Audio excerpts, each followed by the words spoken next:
Relax. Relax.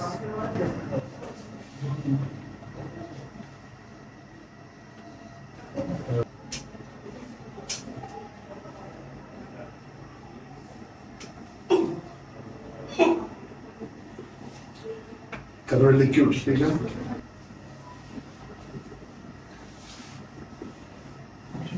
हाँ जी उठ के बैठिए।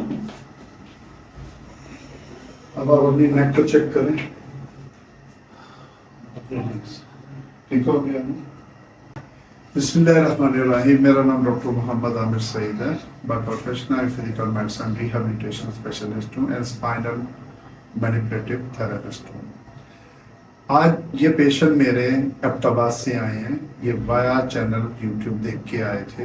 इनको इशू था, इनकी बाय MRI डिस्क कंप्रेशन था इनका L4 और L5 के ऊपर। इन दो जगहों पे इनको डिस्क कंप्रेशन था। इन्होंने मुझसे जो ट्रीटमेंट करवाया है वो हार्डली 4 to 5 डेज करवाया है, क्योंकि ये ऑटो स्टेशन से है, ये रह नहीं सकते। लेकिन जो कहने का मकसद, जब इनकी जो कंडीशन थी वो ये थी कि इनको चलना फिरने में बहुत प्रॉब्लम था। जब ये बैठ के उठते थे तो अपनी स्पाइन को एक मरतबा कर्व करके तो फिर स्ट्रेट करते थे, जिसकी वजह से इनको प्रॉब्लम आता था। आज मैं इनसे पूछूंगा कि हमारे 5 दिन के ट्रीटमेंट के बाद ये क्या फील कर रहे हैं। जैसे क्या नाम है आपका? आपका क्या इशू था? सर बस अगर मैं बैठ जाऊँ तो उठने में बहुत प्रॉब्लम होती थी, और रात को लेटते अगर करवट भी चेंज करता ना तो मुझे एक झटका सा पड़ता था कमर में, बहुत सख्त पेन होती थी। आज हमारे ये आप हार्डली किस दिन आप आए थे? आज 5-6 दिन। आज इन 5 दिन में अब आपकी कंडीशन कैसी है? अल्हम्दुलिल्लाह बहुत बेहतर है। आप मुझे झुक कर दिखाएंगे जरा उठ के? अब मैं आपको बताऊं, ये पेशेंट बिल्कुल सीधा उठे हैं। पहले इनके उठने का स्टाइल था, जिस दिन मेरे पास ये यूं बैठ उठते थे और यूं करके फिर आहिस्ता आहिस्ता खड़े होते। आज ये एकदम उठना शुरू हो गए हैं आफ्टर 5 डेज।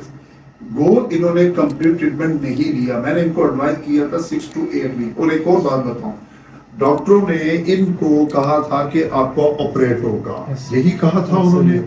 आज अल्हम्दुलिल्लाह ये पेशेंट ऑपरेट के बगैर ठीक हो जाएंगे। आप बैठे जरा जमीन पे। अब ये पेशेंट देखें मेरा इजीली बैठ रहे हैं। अब खड़े हो, रुकू में जाइएगा, वापस आए। जबकि ये पहले रुकू में वापस आते थे तो ये आहिस्ता आहिस्ता यूं करके अपने आप को उठाते थे। अब ये माशाल्लाह बिल्कुल ठीक है। कहने का मकसद सिर्फ एक यही है कि अगर आपकी स्पाइन के अंदर कोई भी इशू हो, ये रिकवरेबल होता है, लेकिन अगर आप इस स्पाइन को टाइम दें। सर्जरी हल है, बड़ी जगहों पे है, लेकिन सर्जरी एक लास्ट होता है।